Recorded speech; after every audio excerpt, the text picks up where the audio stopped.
रसोई के नीचे 1 साल का राशन।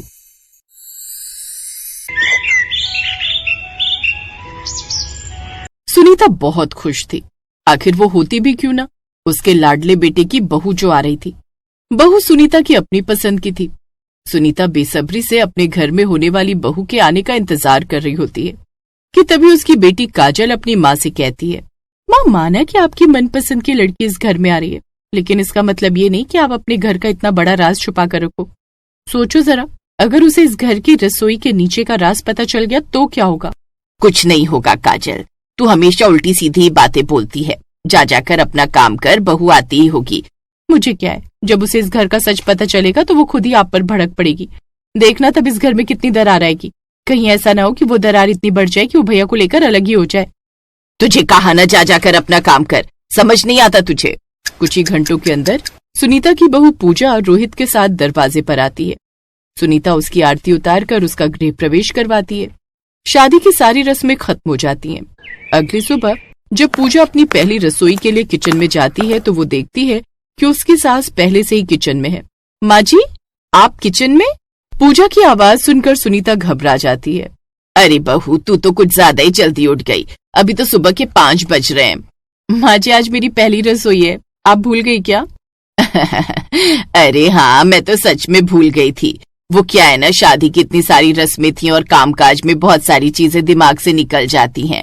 अच्छा बहू, मैंने सारा सामान निकाल कर रख दिया है, तू अपने हिसाब से खाना बना लेना। और हाँ, याद रखना कि खाने में मीठा जरूर रखना। इतना बोलकर सुनीता हड़बड़ाते हुए वहां से चली जाती है।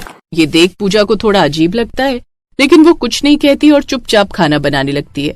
जब खाना बन जाता है और टेबल पर लग जाता है तो सभी लोग उसकी खूब तारीफ करते हैं।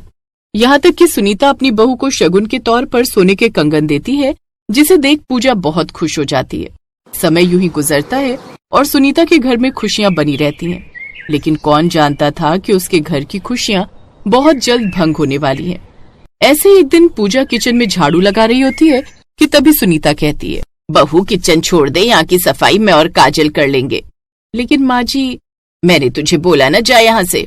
सुनीता की ऐसी बातें सुनकर पूजा कुछ नहीं बोलती और चुपचाप वहाँ से चली जाती है और इस बात पर गौर नहीं करती कि आखिर उसकी सास ने उसे वहाँ से क्यों भगाया। अब सुनीता के घर में सब कुछ बढ़िया चल रहा था। पूजा को घर में आए कुछ ही दिन हुए थे। एक दिन सुनीता और काजल किसी काम से पड़ोस में गई हुई थी। रोहित भी अपने काम पर गया था। पूजा रसोई में सफाई कर रही थी। सफाई करते करते उसकी नजर फर्श पर पड़ी। एक भारी कालीन पर गई। जब उसने कालीन हटाई तो उसे फर्श के बीच में एक लकड़ी का कुंडा नजर आया। अरे, ये फर्श के बीच में लकड़ी का दरवाजा जैसा क्या है? क्या इसके नीचे भी कोई कमरा है? मुझे तो इसके बारे में किसी ने कुछ नहीं बताया। पूजा की जिज्ञासा बढ़ जाती है।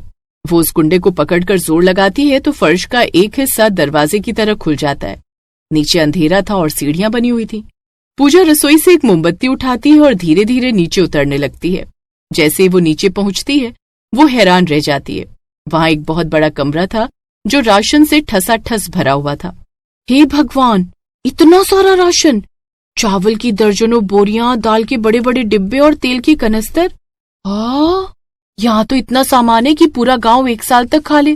पर माँ जी तो हमेशा कहती हैं कि राशन खत्म हो गया और पैसे बचाकर चला करो। पूजा भी सामान देख ही रही थी कि तभी अचानक ऊपर से रसोई का वो लकड़ी का दरवाजा जोर से बंद हो जाता है।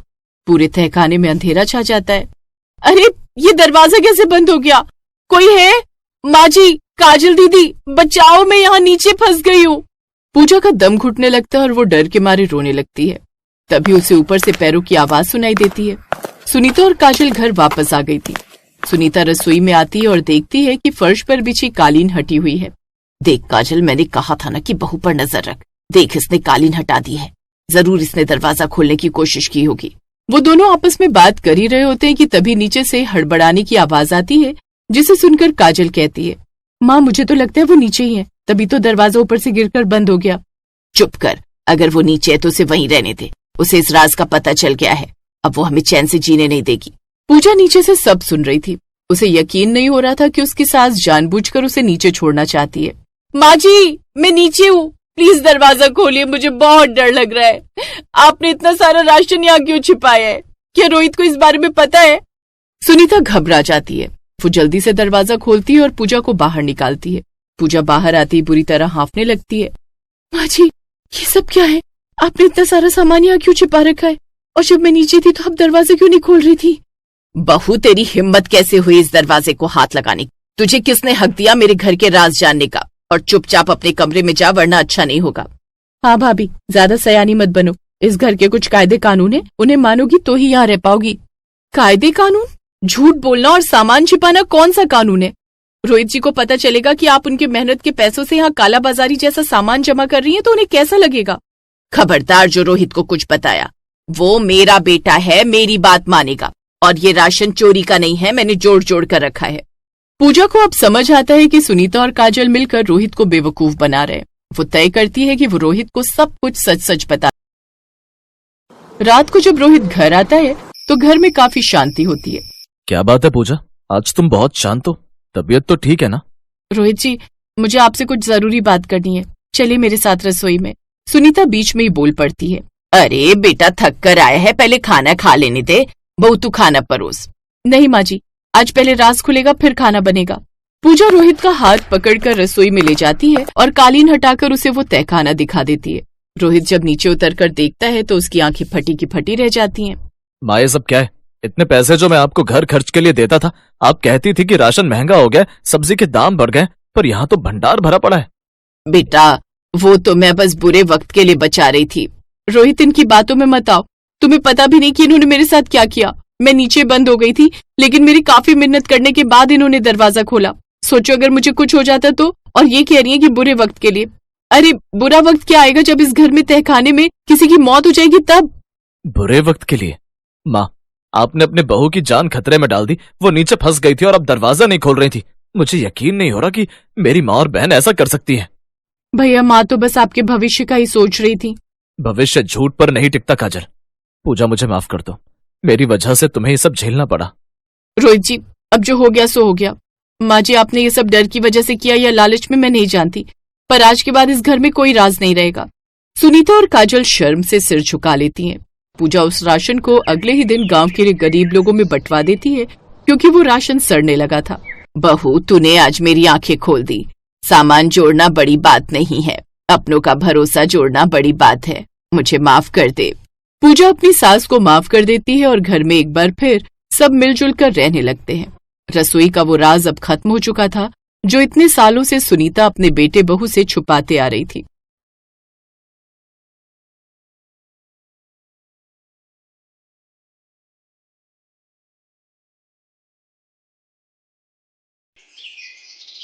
काशीपुर नाम के गांव में गरीब रमेश अपनी बूढ़ी माँ, बहन काजल और पत्नी शोभा के साथ रहता था। रमेश जितना भोला भाला था, उसकी पत्नी शोभा उतनी ही चालाक औरत थी, जो अपनी सास और ननद को सुनाने से भी पीछे नहीं हटती थी। काम में भले ही वो काफी तेज तर्रार थी, लेकिन इसके साथ साथ उसकी जीभ भी काफी तेज थी। एक रोज, ए काजल, ये मटका उठाकर कहाँ चल दी? भाभी, घाट से पानी लेने जा रही हूँ। हा, आई बड़ी पानी लेने जा रही हूँ।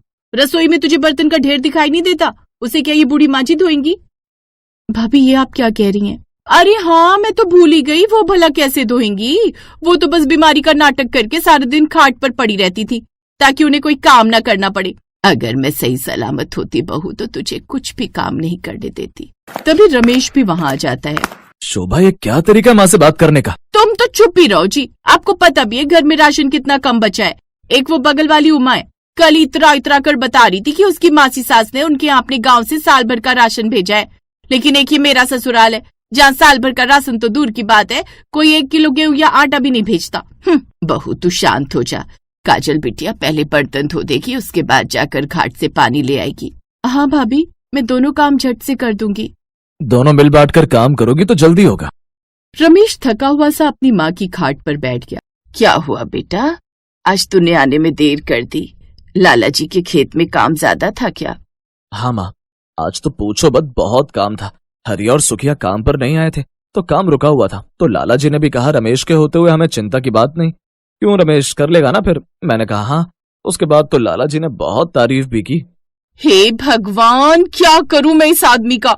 इसे तो कोई भी मूर्ख बना जाता है। अरे बहू, मेरा बेटा सीधा है बहुत, इसलिए लोग इसके साथ ऐसा करते हैं। इसमें इस बेचारे की क्या गलती? गलती तो मेरी है जो मैंने आपके बेटे से शादी की। जब से इस घर में आई हूँ कभी भी पूरा राशन घर में आता नहीं देखा। अरे आप लोग गलत समझ रहे, लाला जी बहुत अच्छे हैं, उन्होंने तो खुश होकर मुझे इनाम भी दिया। इनाम की बात सुनकर शोभा की आंखें चमक उठती हैं। मुझे तो पता ही था मेरे पति बहुत होशियार है। अच्छा जी, क्या इनाम दिया बताओ ना। हाँ भैया बताओ क्या मिला। अगर ज्यादा पैसे होंगे तो इस बार हमारे घर में राशन पूरा ले आना आप, क्योंकि हमें खाना खाने को दिन में बस 2 बार ही मिल पाता है, वो भी भर पेट नहीं। काजल की बात सुनकर रमेश की आंखें भर आती हैं तो उसकी माँ बात बदल देती है। तू चुप कर, कुछ भी बोलती है। रमेश अपने कुर्ते में हाथ डालता है और 1 रुपए का सिक्का निकालता है। हे राम, क्या करूं, इस आदमी का सत्यानाश हो इनका। भैया लाला जी ने आपको ये सिक्का दिया है? ये कोई मामूली सिक्का नहीं है। तो क्या सोने चांदी का दिया है? देखो तो जरा, मामूली सिक्का है। हाँ भैया ये सिक्का तो मामूली है। अरे इसी सिक्के से लाला जी ने काम शुरू किया था और देखो आज वो कहाँ है। माँ, लाला जी ने ही बताया है कि पहले वो बहुत गरीब थे, इसी सिक्के से उन्होंने अपना काम चालू किया था। वो लाला का बच्चा तो है ही 1 नंबर का झूठा। पूरा गांव जानता है बाप दादा की संपत्ति थी उसके पास जब उसने काम शुरू किया था तब। भैया लाला जी ने आपको ठग लिया है। देखो जी, कल लाला जी के पास जाकर आज का जो काम किया उसका पूरा पैसा मांग कर ले आना, वरना इस घर में खाना किसी को नहीं मिलेगा। अगले दिन रमेश लाला जी के खेत पर जाता है और मन में सोचता है, अगर लाला जी को बोला तो उनको कहीं बुरा न लग जाए, और अगर नहीं बोला तो शोभा खाना नहीं देगी। मैं और काजल तो भूखे रह सकते हैं, पर माँ कैसे रहेगी, वो तो बीमार भी रहती है। रमेश, ओ रमेश, भाई क्या कर रहा है वहाँ खड़े खड़े, जरा इधर आ। जी लाला जी। रमेश लाला के पास आता है। देख आज फिर हरी और सुखिया नहीं आए, तो उनका काम आज भी तुझे ही करना है। लाला जी वो मैं कर दूंगा, लेकिन क्या, मैं उनके हिस्से का काम कर रहा हूँ तो मुझे उनके हिस्से का पैसा भी तो मिलना चाहिए। लाला जी कुर्सी से उठकर रमेश के कंधे पर हाथ रखकर बोलते हैं, क्यों रे रमेश, अब तुझको पैसे चाहिए, ज्यादा काम के? हाँ लाला जी। अगर ना दूं तो क्या करेगा? लाला जी फिर मैं ज्यादा काम नहीं करूंगा। ठीक है दूंगा पैसा, लेकिन तब जब तू पूरे खेत का काम करेगा अकेला। लाला जी अकेले मैं नहीं कर सकता, ये 10 लोगों का काम है। पैसा चाहिए तो कर, वरना निकल। रमेश चुपचाप अकेले सारे खेत का काम करने लगता है और लाला बाकी के लोगों को छुट्टी दे देता है। कड़ी धूप में रमेश काम करता है और जब पानी पीने जाता है तो लाला उसे पानी देने से मना कर देता है। देख भाई रमेश, ये पानी मेरे कुएं का है, ये पिएगा तो पैसे काटूंगा, बता पीना है पानी? रमेश पानी पिए बिना ही काम करने लग जाता है। रमेश काम कर ही रहा होता है कि तभी काजल भागते हुए आती है। भैया माँ बेहोश हो गई है, भाभी भी घर पर नहीं है, जल्दी चलो। अपनी माँ के बारे में जानकर रमेश काम छोड़कर भागने लगता है। तभी कहाँ जा रहा है तू? काम कौन तेरा बाप करेगा है? मेरी माँ को मेरी जरूरत है, मुझे जाने दो। ऐसे कैसे जाएगा, मेरे खेत को भी तेरी जरूरत है, और वैसे भी तेरी माँ की उम्र हो गई है, वो कल मरे, आज क्या फर्क पड़ता है। रमेश को लाला की बात सुनकर गुस्सा आ जाता है और वो लाला को धक्का मारकर चला जाता है, जिस पर लाला गुस्से में बोलता है, रमेश तूने ठीक नहीं किया, अब मैं भी देखता हूँ कि इस गाँव में तू कैसे रहता है। रमेश और काजल घर जाते हैं। शोभा माँ कैसी है? तुमने वैद्य जी को बुलाया? हाँ, जब मैं आई तो माँ जी बेहोश थी, तब मैंने वैद्य जी को बुलाकर दिखाया। उन्होंने कहा कम खाने और ज्यादा तनाव लेने के कारण चक्कर आ गया था। अच्छा ये सब छोड़ो, ये बताओ लाला जी ने पैसे दिए? रमेश शोभा को सारी बात बताता है, जिस पर शोभा गुस्सा होती और रमेश और काजल को खूब सुनाती है और माफी मांगने को कहती है। रमेश भी लाला जी के पास जाकर माफी मांगता है, लेकिन अब बात लाला जी के सम्मान पर आ गई थी, इसलिए वो धक्के मारकर घर से उसे निकाल देते हैं। रमेश जहाँ भी काम मांगने जाता है, लाला जी के डर से उसे कोई काम नहीं देता। ऐसे ही कई दिन हो जाते हैं। 2 महीने से उनके घर में किसी ने सही से एक वक्त का खाना नहीं खाया था। देखो क्या हो गया आपके कारण, क्या जरूरत थी लाला जी को धक्का मारने की? हम सबकी हालत के जिम्मेदार आप हो। शोभा की बात सुनकर रमेश की आंखें भर आती हैं और वो घर से निकल जाता है। और बहुत कोशिश के बाद भी जब उसे काम नहीं मिलता तो वो एक नदी के किनारे जान देने जाता है। तभी उसकी नजर एक बच्चे पर पड़ती है जो डूब रहा होता है। रमेश तुरंत पानी में कूदकर उसे बचा। तुमने हमारे बच्चे को बचाया है और इसका कर्जा तो मैं सारी उम्र भी नहीं चुका सकता, लेकिन फिर भी मैं तुम्हें बताना चाहता हूँ कि दूसरे गांव में मेरे बहुत सारे खेत हैं, जहां से मुझे काफी सारा अनाज हो जाता है। दाल, चावल, गेहूं, आटे से लेकर हरी सब्जियां तक सब है। मैं कल ही वो राशन तुम्हारे यहाँ भिजवा देता हूँ। जिस इंसान ने मेरे बच्चे की जान बचाई, उसके परिवार को मैं कैसे भूखा मरने के लिए छोड़ सकता हूँ? और हाँ, मेरी इस गांव में एक फैक्ट्री भी है। अगर तुम चाहो तो मेरी फैक्ट्री में काम कर सकते हो।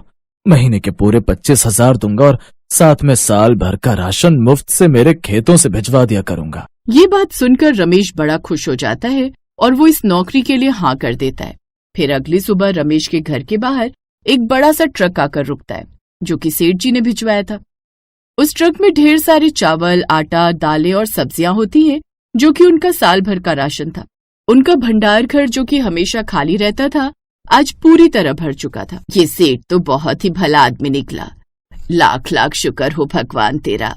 अब रमेश की राशन की चिंता सदा के लिए समाप्त हो गई। साथ ही अब वो उनके यहाँ नौकरी भी करने लगा, जिससे उन्हें अच्छी खासी आमदनी होने लगी।